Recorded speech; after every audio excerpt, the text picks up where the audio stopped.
የሎጊያው ጂኒ ራሴን ለበረሃ ጂኒ ዳርኩ። እውነተኛ ታሪክ። ጸሐፊ ልዑል ዘወልደ፣ ተራኪ ክብሮሚና። ሰላም ልዑል። የ16 ዓመት ልጅ እያለሁ ከወንድሜ ጋር ኮንስትራክሽን መንገድ ይሰራ ነበር። ወደ አፋር ሄድን። አፋር እንደደረስን ሎጊያ ከምትባል ከተማ ቤት ተከራይተን ኑሮ ተጀመረ። 5 ወር ሳይሆነን አከራያችን ቤቱን ልቀቁ አሉን።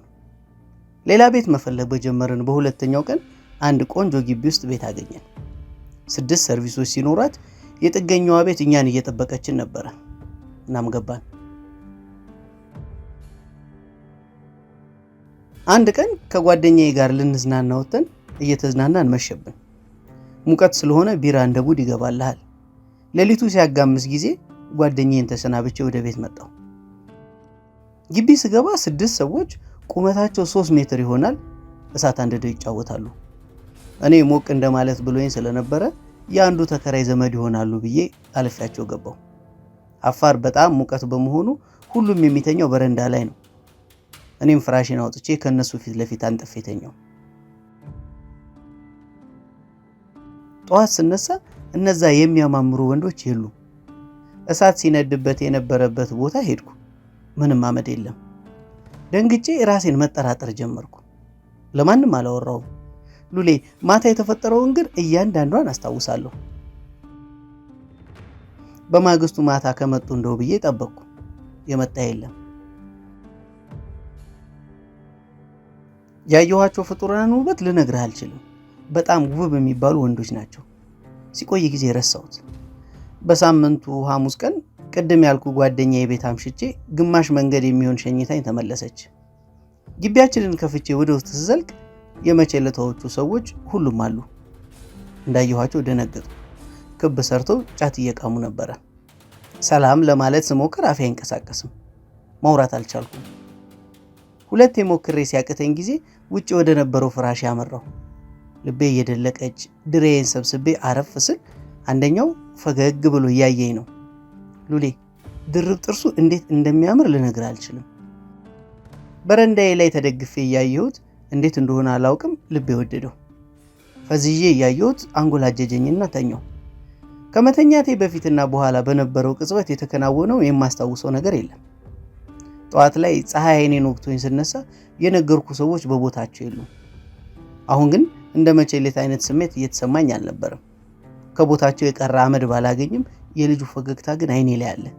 እውነት እንደነበር እርግጠኛ ነኝ።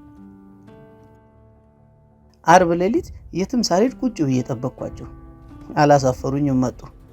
ቁመታቸው ከቤቶቹ ጣሪያ ያልፋል። ደነገጥኩ። የሆነ ያልገባኝ ነገር አለ። ፈገግተኛውን ልጅ ሳየው ግን መመራመሬን እርግፍ አድርጌ ተውኩ። ዛሬ ከሌላው ጊዜ በተለየ አብረዋቸው ሴቶች አሉ። እኔ ግን እንደተለመደው መንቀሳቀስም ሆነ ማውራት አልቻልኩም።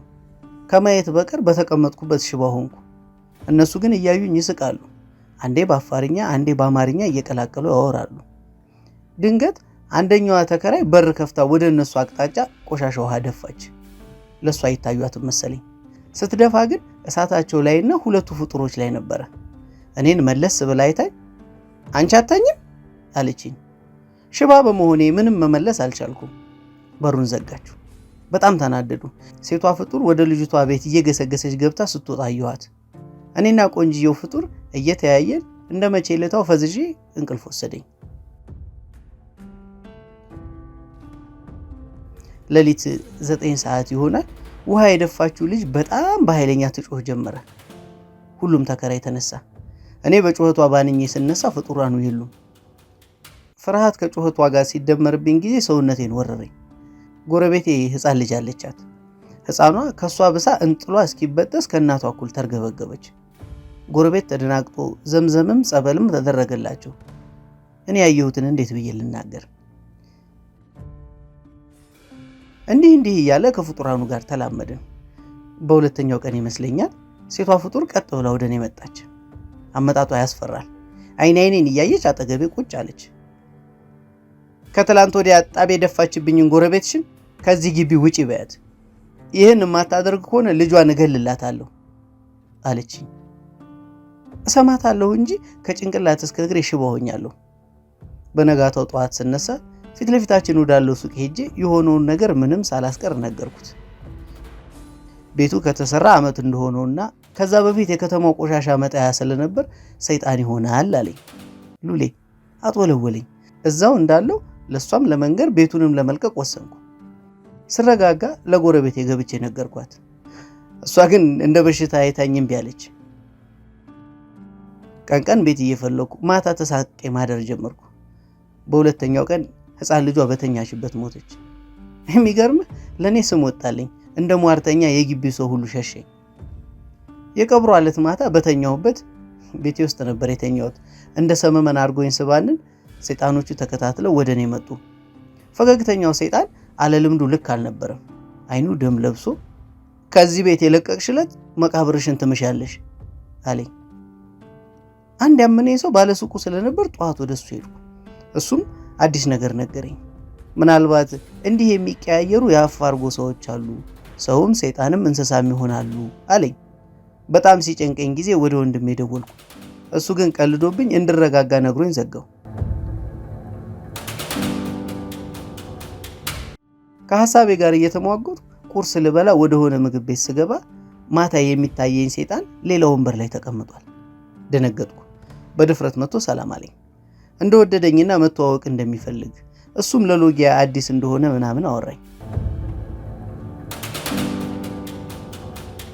የአይኔን ወዳጅ በቀን ካገኘሁት በኋላ ሌሊት የሚመጡት ነገር ቀረ። እሱ ነገር መቅረቱ ከጭንቅ ስለገላገለኝ በቀን እየደጋገምን መገናኘት ጀመርን። እየተግባባን መጣን። ማታ ስለሚሆነው ነገር ሁሉ ነገርኩት። ሙድ ያዘብኝ።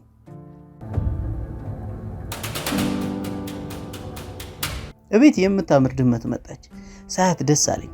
በተፈጠረው ሁኔታ ከግቢው ሰዎች ጋር ስለማላወራ ጓደኛው ያገኘው መሰለኝ። ልጁ ስሙን ብነግር ደስ ይለኝ ነበር፣ ስለፈራው ግን ይቅር። ሁሉ ነገሬን ተቆጣጥሮኛል፣ ወይም በቃ ወደድኩት። የሆነ ነገር ግን ግራ ይገባኝ ጀመረ። እሱ ወደ ቤት ከመጣ ድመቷ ጭራሽ ትጠፋለች። እሱ እግሩ ሲወጣ ጠብቃ ደግሞ ትመጣለች። ወንድሜ ከአዋይ ሲመጣ ልነግረው ፈልጌ እንዳያጣጥልብኝ ፈርቼ ተውኩት። እየተጫወትን አመሸን። የቤቱ ሙቀት ለሁለት አይደለም ለብቻ ራሱ አያስተኛም። በረንዳ ላይ ፍራሽ አንጥፎ ልንተኛ ስንዘጋጅ ያልኩ ድመት መታ የወንድሜን እግር መቦጫጨር ጀመረች። በእግሩ ሲመታት እየገዘፈች መጣች። በመታት ቁጥር ወደ ትልቅ አውሬ የሆነች ስትመጣ ጮህን። ጎረቤት ተሰብስቦ አነር እያለ አባረራት። ካባረራት በኋላ ግን ጥሩምባ ተነፋ። ለምን አትልም? እንቅልፍ እንዳተኙ በጣም ሙቀት አለ ተብሎ። እንደዚህ ተብሎ ከተኛ ሙቀት አፍኖ ይገላል። ይሄና የቅድሙ ነገር ሰበብ ሆኖን ከግቢው ሰዎች ጋር ተሰበሰብን። በነጋታ ወንድሜ ወደ ከተማ ሲወጣ ጠብቆ የወንድ ጓደኛ ይመጣ። እግሩን ያመመው ይመስላል። ምን አገኘ ስለው ለምን እንደማታውቂ ትወኛለሽ አለ። አይኑን እያየው ስወዘጋገብበት ዥንጉርጉሯ ድመት እኔ ነኝ አለኝ። አፌ ተንቀጠቀጠና እንደተለመደው ተለጎመ። እሱ ግን ማውራቱን አላቆመም። ይኸውልሽ እኔ ፈልጌው አይደለም እንደዚህ ሆነው፣ የቆየ የአያቶቻችን እርግማን ነው። ከአንቺ ጋር በፈጠርኩት ነገር በመላው ቤተሰቤ እየተሰደብኩ ነው። ነገር ግን ከምንም እና ከማንም በላይ ወድጄሻለሁ። ምን ማድረግ እንዳለብኝ ራሱ አላውቅም ብሎ ተንሰቀሰቀ። እንደዛም እያለቀሰ እንደፈራሁት ሲገባው ቁጣ ጀመረው። ፊቱ የሚለዋወጥበትን ፍጥነት አታምንም። ወንድምሽ አለ። ወንድምሽ እንዲሞት ትፈልጊያለሽ? ከኔ መለየት ያሰብሽ ቀን ግን ይሞታል አለኝ። ልዑል፣ እኔ በእምነቴ ጠንካራ አይደለሁም። ነገር ግን ስለ እነሱ በድፍረት ማጣራት ጀመርኩ። ከጠበቅኩት በላይ ብዙ ሰው ውስጡን ያውቃቸዋል። ያለቃቸው ግብር ራሱ ምን እንደሆነ ተነገረኝ። በባህር ወደ የመን የሚሻገሩ ስደተኞች ዜና ሰምተህ የምታውቅ ከሆነ ወደ ሊቢያ ሲሻገሩ ከሚሞቱት ወደ የመን ሲሻገሩ የሚበሉት ነፍሳት ይበዛሉ። ወደ እኔ ታሪክ ስመለስልህ ብቸኛ ወንድሜ እንዲሞትብኝ ስላልፈለግኩ ከሰይጣን ጋር መዳራቴን ቀጠልኩ።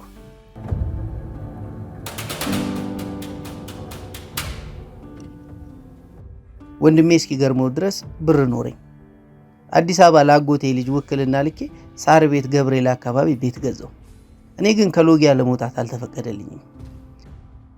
በሎጊያ እኔን የተናገረኝ የተጣላኝ ወይም ያስቀየመኝ ካለ አይሰነብትም።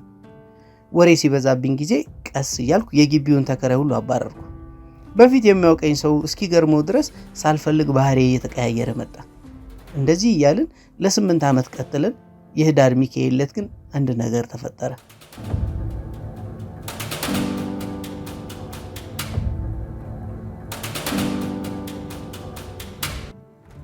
እኔ ህዳር 9 ባሌን አስፈቅጄ ወደ ደሴ ደቡብ ወሎ ዕቃ ለመግዛት ሄድኩ።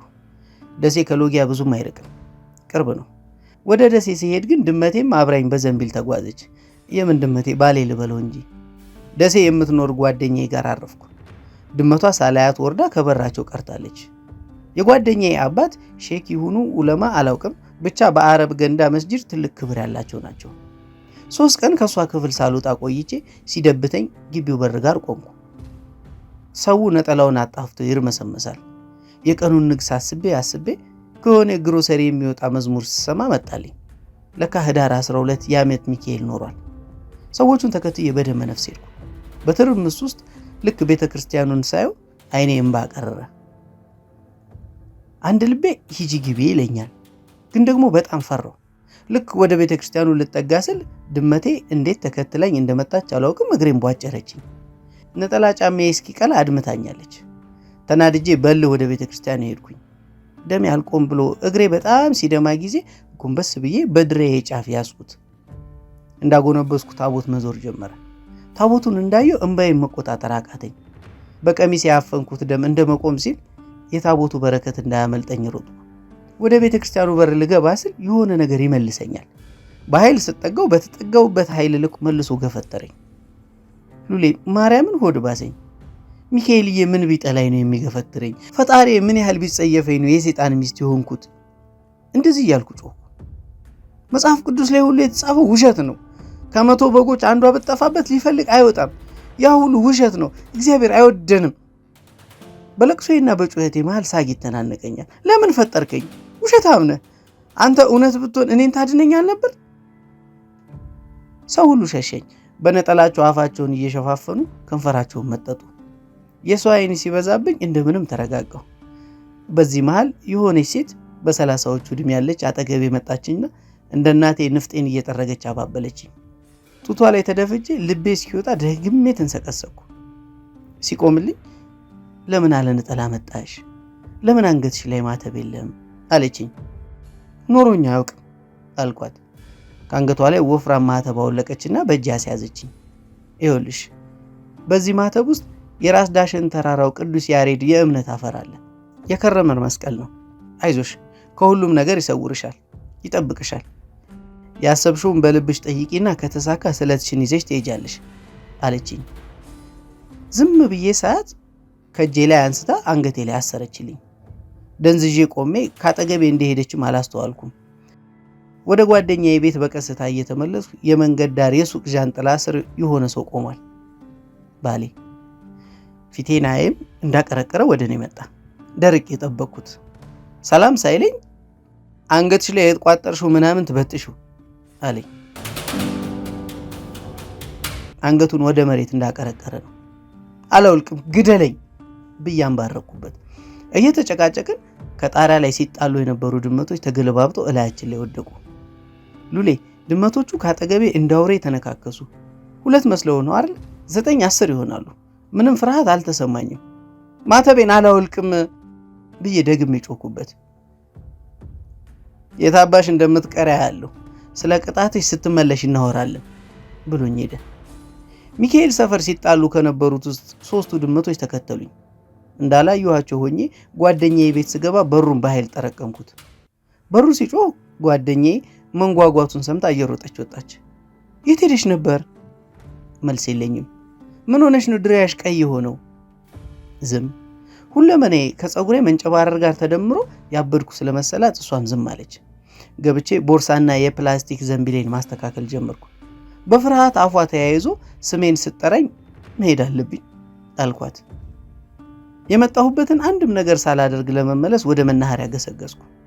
ሆኖልኝ እየወጣ የነበረ በራሪ መኪና አገኘሁ። እነዛ ድመቶች እየተከተሉኝ ነበር። በመስኮት እያየኋቸው ሳይገቡ መኪናው ተነሳ። ስለዚህ ሰው ቆይቼ ሳውቅ 300 የድመት አሽከሮች አሉት። ከነሱ ውስጥ ግማሾቹ መቀየር ይችላሉ፣ ወደ ሰው ልጅነት ሲለወጡ አላደለ በተጋነነ ይረዝማሉ እንጂ ሁሉም ቆንጆ ናቸው። ሉሌ ባሌ ሴጣን እንደሆነ ከኔ ውጪ ማንም አያውቅም። ወንድሜ ራሱ የጅቡቲ ሞጃ እንደሆነ እንጂ ከማሳልፈው ታሪክ ውስጥ አንዱንም አያውቅም። ሎጊያ ቤቴ እንደደረስኩ አገር ምድሩ ጭር ብሏል። ሰፈሬን ጨርሼ ግቢዬን ከፍቼ ገባሁ። እነዛ 3 ድመቶች እርስ በርስ እየተላፉ ነበር። እንዳላየ ሆኜ ስጠጋቸው ይሸሹኛል። ማን እንደሰጠኝ እንጃ የማላውቀው ድፍረት አግኝቻለሁ። አላውቅም፣ ምናልባት ተስፋ መቁረጡ መሰለኝ። በጣም ደክሞኝ ስለነበር ልብሴን ሁሉ ሳልቀየር አልጋዬ ላይ ተዘረርኩ። በህይወቴ እንደዛን አይነት እንቅልፍ ተኝቼ አላውቅም። ጠዋት ራሱ የቀሰቀሰኝ ስልክ ነው። የማላውቀው ቁጥር ነበረ። ሄሎ ስል አክስቴ ድምጿ እየተንቀጠቀጠ ስሜን ጠራች። ደነገጥኩ። ምንም ሳትለኝ ምን ነው ምን ተፈጠረ አልኳት። አባትሽ ደክሟል አለችኝ። አፍንጫዬ ደምደም አለኝ። እሪ ብዬ አለቀስኩ። ሳለቅስ አክስቴ አብራኝ የኔ መከታ እያለች ማልቀስ ጀመረች። እንደሞተ እሷ ምንም ሳትቀጥልልኝ ያውቃለሁ። ሚቱዬ አባትሽ ጥሎን ሄደ። አባትሽ ትላንትና ራሱን አነቀ እኮ ሚቱዬ። ወንድሜን ለማዳን ስበር ወደ ሎጊያ መጥቼ ያልጠበኩትን አባቴን እንደ ሰው እግሩ ስር ሆኜ ሳልጦረው ወሰዱብኝ። እንዲሁ በአይኔ እንደዋለ እንዲሁ እንደናፈኩት በራሴ እጅ በገባሁት ጣጣ መለጠኝ። አክስቴ እያለቀሰች ድንገት ጆሮዋ ላይ ስልኩን ጠረቀምኩት። ወንድሜ የት ነው? ጣቴ ተሳስሮ ቁጥሩን መጻፍ እንኳን አቃተኝ። ደወልኩ። ለወንድሜ ስደውል ስልኩ አይሰራም። ጓደኛው ጋር ደወልኩ። ከብዙ ማስጠበቅ በኋላ ፍርሃት በነገሰበት ድምፅ ሰላም ሚጡ አለኝ። ዛሬ ጠዋት ማሽን ወድቆበት ደሴ ሆስፒታል ነን። ቀላል መስሎን አልነገርኩሽም። አሁን ግን እንደዛ እየመሰለኝ አይደለም። አንቺው ከደወልሽ አይቀር ነይ አለኝ። ሰማይ ሲከደንብኝ፣ ነገር ዓለሙ ሲገለባበጥብኝ ይታወቀኛል። የት እንደሚሄድ ግራ ገባኝ። ሟች አባቴ ልቅበር ወይስ አደጋ ያገኘው ወንድሜ ጋር? ሕይወቴ ሁሉ ቅዠት ሆኖብኝ ናውዤ ቁጭ አልኩ። ልብሴ ላይ አድፏል። ከቀየርኩ 4ኛ ቀን ይሆኗል። ልቤ ስትመታ ተነስቼ መጣደፍ ጀመርኩ። እንዴት ወዴት እንደሚሄድ ሳልወስን ያስፈልጉኛል ብዬ ያሰብኳቸውን ነገሮች ከየመሳቢያው ሰበሰብኩ። ልሄድ በድንጋጤ ከቤት ልወጣ ስል ሰፈራችን በአሸን ጅኒዎች ተከቧል። አውቃቸዋለሁ። እንዳላየ ወደ መኪናዬ ሮጬ ገባሁ። በሬን ገጥሜ ስፖኬን ሳስተካከል ባለቤቴን የኋላው ወንበር ላይ አየሁት። ደረቅኩ። ለሰኮንዶች አይናችን ሳይከደን ከተፋጠጥን በኋላ ምን ብዬሽ ነበር አለኝ። ሉሌ ፕራዶ መኪና እንድገዛ የሆንኩት በሱ ነው። መኪናዬን በገዛው በሁለተኛው ቀን ግን እንዳልጠቀም ከለከለኝ። ምን ብዬሽ ነበር የሚለውን ጥያቄ ተከትሎ መልስ ሳልሰጠው እሪ ብዬ አለቀስኩ። ቁልፉ መኪና ውስጥ እንዳለ እየተነፋረቁ ወርጄ ቤት የገባው የማልወጣው ማጥ ውስጥ ገብቻለሁ። ሰይጣን ፌርነስ አያውቅም። በአንድ የተሳሳተ እርምጃ 100 ቅጣት ሊቀጣ ይችላል። እዚህ ላይ የእነሱን ጥልቅ ሚስጥር ልንገርህ። የላይኛው እርከን አዛዦች ካልሆኑ በቀር ተራ ጂኒዎችና አጋንንቶች ቁጥር ላይ መሀይብ ናቸው።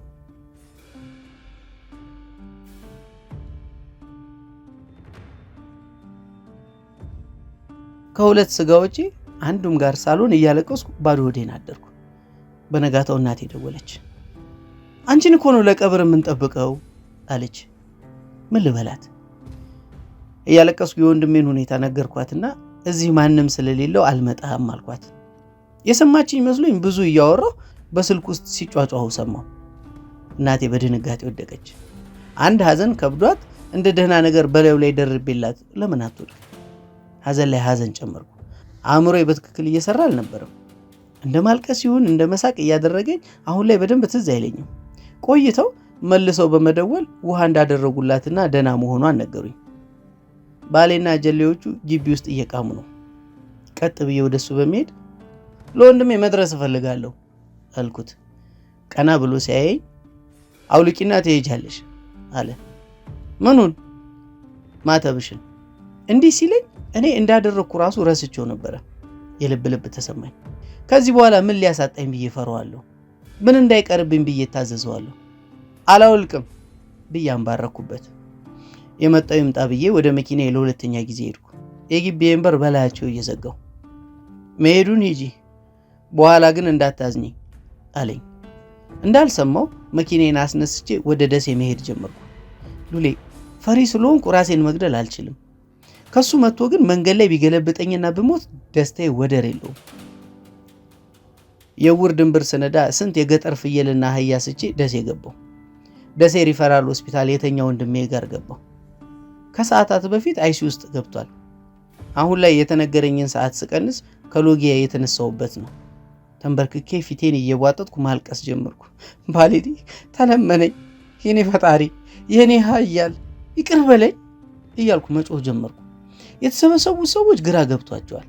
የገዛ ወንድሜን ባሌ የምል መስሏቸዋል። ልዑል አንተ እንዳሰብከው ወንድሜን አልማረው። ሲያዩ የነበረው ዶክተር ወደ እኔ መጥቶ አዝናለሁ፣ ወንድምሽ አርፏል አለኝ።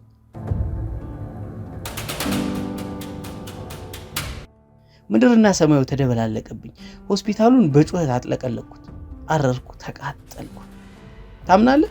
ከሆስፒታሉ የሬሳ ማውጫ ሳጽፍ አጠገቤ ማንም አልነበረም። ከዛ ሁሉ ጀማው አንድ የሱ ጓደኛ እንኳን አላላቀሰኝም። ይህም የቅጣቴ አካል መሆኑ ነው። ወደ ሬሳ ክፍል ስመለስ ከእርሱ ውጭ ማንም አልነበረም። የነርሶች መቀመጫ ላይ እግሩን አጣምሮ ተቀምጧል። የኔ ባል፣ የኔ ሁሉን አድራጊ፣ የኔ ቀናተኛ፣ የኔ ኃያል። በፊት ቢሆን ላንቀው ዳዳ ነበር። ደቃቃ በሆንም ልቤ ተራራ ናት። አሁን ግን ንዶት አመዶኛለሁ። አልታገልም። ቢላ ሰጥቶ አሁን አይንሽን ጠንቆያት ቢለኝ አለማመንታት ተጠነቁላታለሁ። እንዳየሁት እግሬን ብርክ ብርክ አለኝ። ተርበተበትኩ። ተጠግቼው ተንበረከኩ። ትንፋሽን ሰብስቤ አንተ ንጉሥ፣ አንተ የእፍሪት አሽከር። እፍሪት የኔ ባልና ጀሌዎቹ የሚሰግዱለት በመቀመቅ ያለ ጌታ ነው። ስለ እርሱ የሚያውቁ ካሉ እንገሩ። እባክህ ተለመነኝ እያልኩ አሞጋገስኩት፣ ለመንኩት። ስለ እፍሪት ብለህ የአንድ ወንድሜን ሬሳ ልቅበር? የሳልስቱ ቀን ማታ ሎጊያ እንዳገኘሽ ብሎኝ ወጣ። አንድ እንኳን አይኔን አላየኝም። መኪናዬን ይዞ ተመለሰ።